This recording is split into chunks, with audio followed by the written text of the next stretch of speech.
Imagine waking up tomorrow, turning on the TV, and finding out that the biggest, most established news networks in your country are just gone, shut down forever.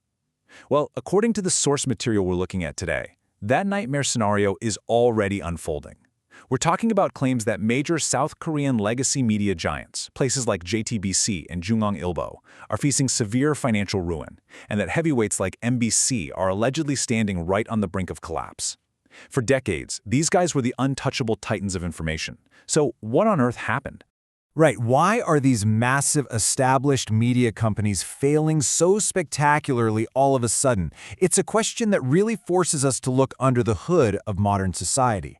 And the source we're diving into today, it offers a sweeping, highly controversial diagnosis that goes way, way beyond just television ratings. It points to what it calls a deep systemic rot that touches literally everything, from your taxes to your government and even your local schools.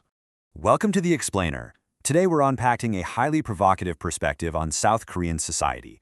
The author argues that we are witnessing the fiery end of the subsidy era. It's a fascinating framework. It basically suggests that entire industries have become parasites, and the only cure is a complete, radical overhaul of how society functions from the ground up. Okay, let's dive into this. Here is the logical roadmap we'll use to explore the speaker's sprawling philosophy today. We'll kick things off with the media collapse, then we'll examine the proposed absolute end of government subsidies. From there, we'll uncover society's so-called zombie problem, look at a pretty wild proposal for reforming education, and finally unpack a radical vision for a youth-led political future. Section 1. The Media Bankruptcy Crisis, a Structural Failure. So, the source argues that for years, legacy media operated in this artificially protected old era. They received massive structural benefits, right? Government funds, free use of public broadcasting frequencies, total institutional support, the whole shebang.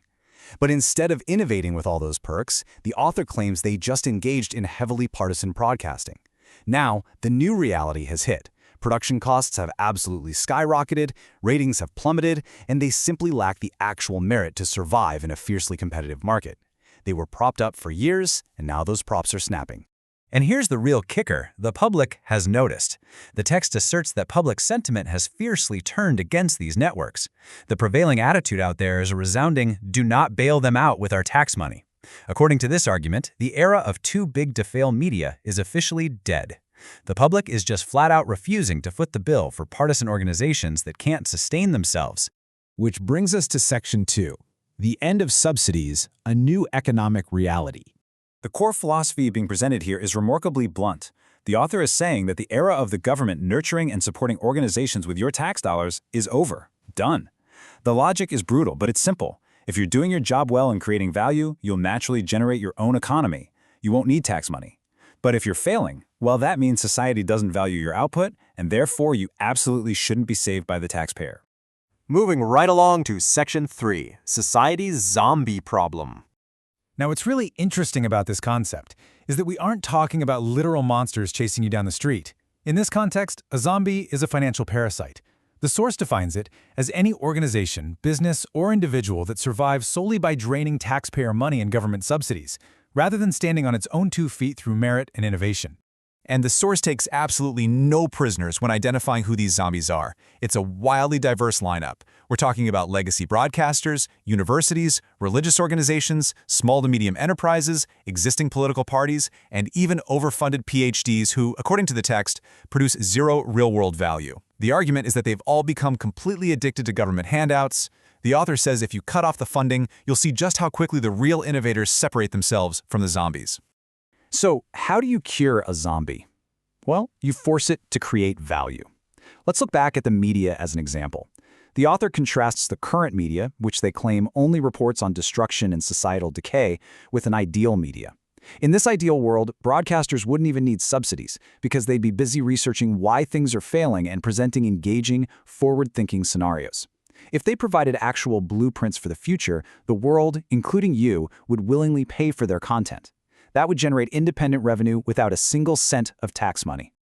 All right, Section 4, Reforming Education and Culture. Prepare yourself because this is a truly radical proposal. The text argues that government control over education actually stifles growth, reducing it to mere knowledge play. So their solution? Completely stop government support for universities and transfer their operation directly to large and mid-sized corporations.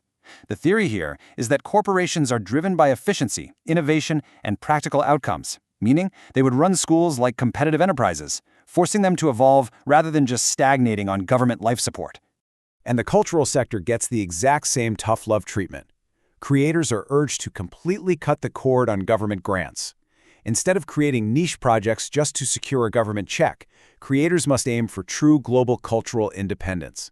They need to leverage the massive pre-existing global market of the Korean wave, or Hallyu. If you create world-class content that the international market actually wants, the global economy will naturally fund you. Relying on your own government's taxes, the author warns, is basically a guaranteed ticket to eventual ruin. Finally, Section 5, a youth-led political future. The source takes direct, unapologetic aim at the existing political establishment. They specifically name the current conservative establishment the People Power Party, along with other legacy parties, labeling them as out-of-touch parasites, or zombies, that are just feeding off the nation. The author argues that these legacy parties are simply incapable of navigating a new, subsidy-free future, and therefore they must be completely abolished. And this brilliantly illustrates the exact three-step roadmap the speaker proposes for a political revolution. Step 1. Completely dismantle all existing old-guard political parties. Step 2. Create a brand new entity, hypothetically called the New Hope Party, driven entirely by the younger generations. Step 3. The older generation, the elders, step back entirely from decision-making. They provide only clean, non-interfering financial backing to let the youth build the country.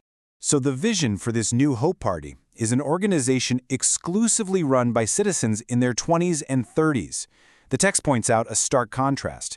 Older politicians are stuck in the past, basically managing decay, while a youth party's primary mandate would be to actively research and build blueprints for tomorrow. It's a complete passing of the torch. It's born out of the belief that only fresh, untainted minds can navigate a society that no longer relies on the crutch of government subsidies.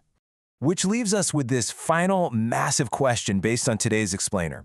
Can a modern society truly function, let alone thrive, with absolute zero government subsidies?